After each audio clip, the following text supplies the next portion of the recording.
BFM TV. Sans justification, sans besoin, il s'agit d'une attaque préméditée. Il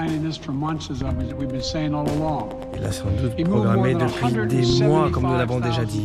Il a bougé plus de 75 000 troupes au long de la frontière ukrainienne. Personnes m'ont demandé de parler un peu de ce qui se passait en Ukraine, de ce qui se passe présentement en Ukraine avec Poutine et tout ça, les menaces de guerre. Et encore une fois, je vais pas aller dans les détails, un tel a dit ça, un tel a dit ça. Je vais plutôt donner une vision métapolitique. Mon analyse métapolitique de la situation. Le système international a été verrouillé par Trump avant de quitter. Avant de céder la place temporairement à Joe Biden, et donc j'en conclus qu'il n'y aura pas de guerre en Ukraine. OK? Est-ce qu'on se dirige vers une guerre en Ukraine, nous dit BFM TV. Ukraine-Russie, est-ce que la guerre est inévitable? Russie-Ukraine, les sentiers de la guerre. Le Monde ici titre « Les États-Unis et la Grande-Bretagne insistent sur l'imminence d'une opération militaire d'ampleur en Ukraine. » Depuis des semaines, nous avertissons que ça peut arriver, que ça va arriver, et aujourd'hui, ça arrive exactement comme nous l'avions prévu. Or, j'ai expliqué la dernière fois, je me rappelle pas exactement quand, que quand Trump a quitté la Maison-Blanche, il a verrouillé le système international, il a verrouillé le département de la justice, il a verrouillé l'armée, et il s'est arrangé à l'étranger pour qu'il n'y ait pas de guerre. OK? L'objectif des mondialistes, c'est de faire la guerre. C'est la stratégie du chaos.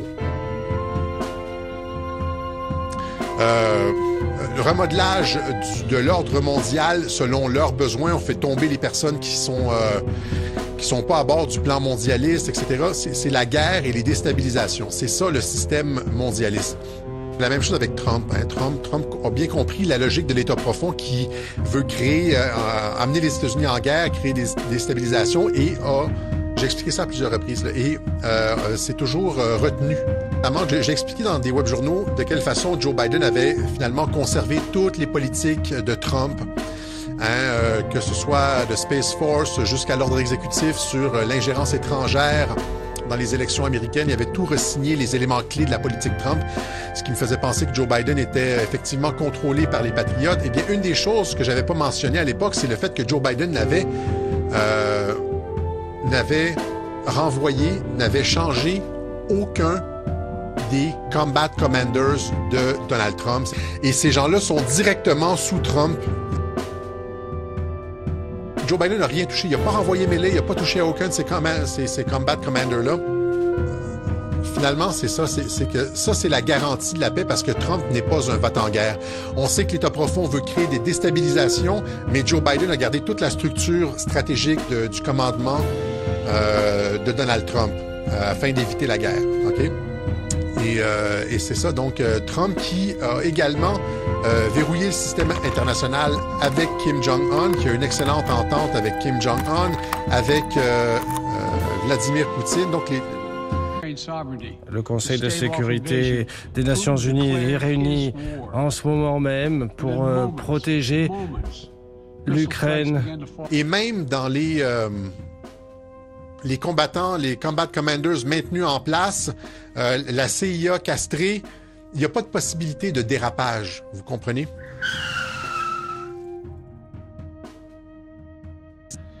Aujourd'hui, les tanks, les troupes ont suivi les raids aériens russes sur l'Ukraine. Nous partageons aujourd'hui en toute transparence des dossiers classifiés sur la Russie pour qu'il n'y ait pas de confusion ou de mépris sur ce que fait Poutine. Poutine est l'agresseur. Poutine a choisi cette guerre, de la mener. De façon souterraine, ça c'est des articles vérifiables, là. C'est des informations vérifiables mises de l'avant par des journalistes qui ont gagné des prix Pulitzer. Pas Richard Martineau, là, OK? Pas Christophe Barbier, là. Donc les patriotes se parlent. Par-delà le discours officiel, les patriotes se parlent afin d'éviter la guerre, parce que les patriotes savent que les mondialistes veulent la guerre en Syrie, ils veulent la guerre en Ukraine, et font tout, en fait, pour éviter la guerre. Heureusement, comme je l'ai dit, Trump n'est pas là, mais le système est verrouillé. Les services de renseignement la CIA a été castrée, les services de renseignement anglais américains travaillent ensemble, etc., etc.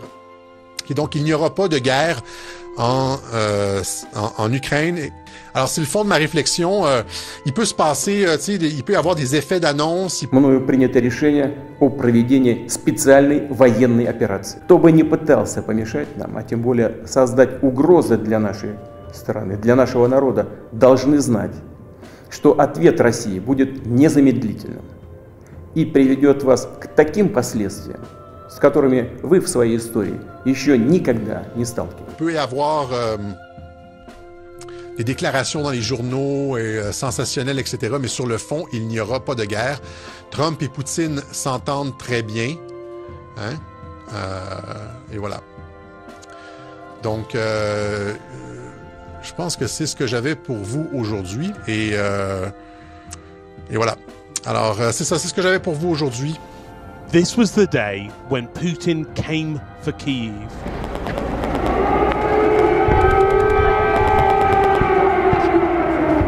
When every move, every sighting of Ukrainian soldiers begged the question, is this the moment? We found soldiers taking cover next to the river. Watch. Explosions and gunfire, a face-off across the bridge.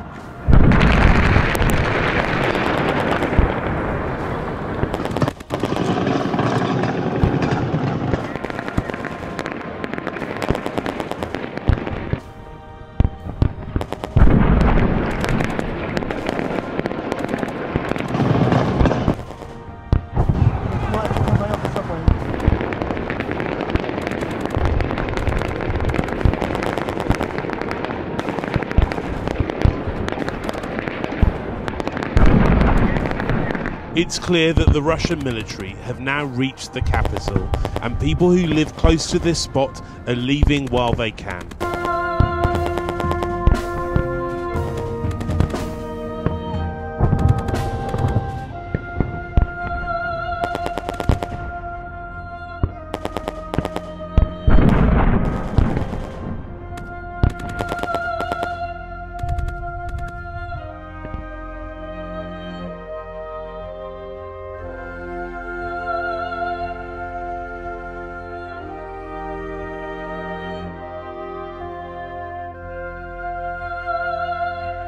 It is so striking to see how figures like Tucker Carlson and others on Fox are rooting for Putin. Vladimir Putin does not want Belgium. He just wants to keep his western border secure. That's why he doesn't want Ukraine to join NATO. And that makes sense. Fox host unabashedly makes Putin's case.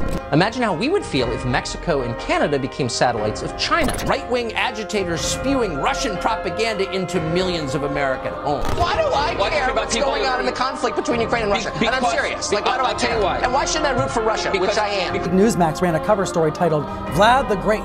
Russia is bad. Russia, if you're listening, I think in terms of leadership, he's getting an A. Certainly a respected leader. He's respected in his country. I think Putin's been a very strong leader for Russia. The truth is that he is strong and he's tough. Putin says very nice things about me. I think that's very nice. He just said it's not Russia. I will say this, I don't see any reason why it would be. The visiting Republicans not only didn't pressure the Russian government about them monkey-wrenching our election, they also didn't really pressure them about anything else either. So you're a Russian agent. I mean, let's not even engage in that because it's so outrageous. As they used to say when we were kids growing up in the United States, what's good for the lightly populated Russian colony of Ukraine is good for us. It's his defense of Russia's threat against Ukraine the Kremlin-backed channel now wants to highlight. Excellent performance.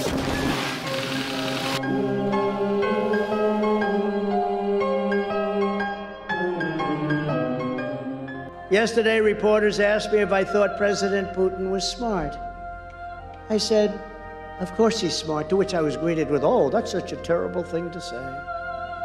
I'd like to tell the truth. Yes, he's smart. The NATO nations, and indeed the world, as he looks over what's happening strategically with no repercussions or threats whatsoever, they're not so smart. They're looking the opposite of smart. If you take over Ukraine, We're going to sanction you, they say. Sanction? Well, that's a pretty weak statement. Putin is saying, oh, they're going to sanction me. They sanctioned me for the last 25 years. You mean I can take over a whole country and they're going to sanction me? You mean they're not going to blow us to pieces, at least psychologically? And just listen to their reaction to Vladimir Putin. Can we give a round of applause for Russia? Yes.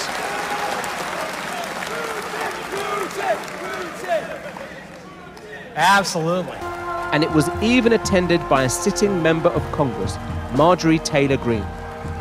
Congresswoman, why did you speak at a white nationalist rally?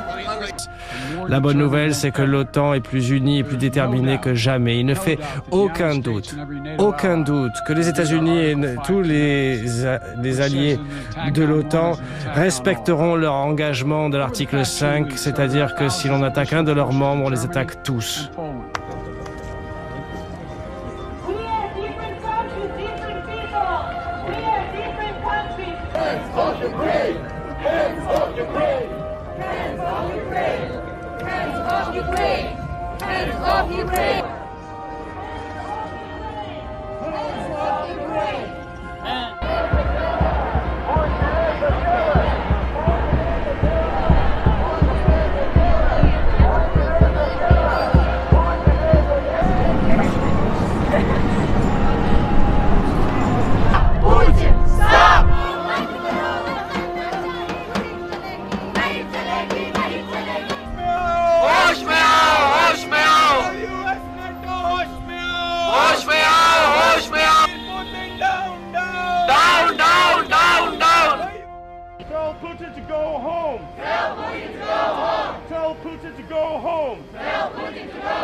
People of the world, let's stop the war! People of the world, let's stop the war! People of the world, let's stop Putin!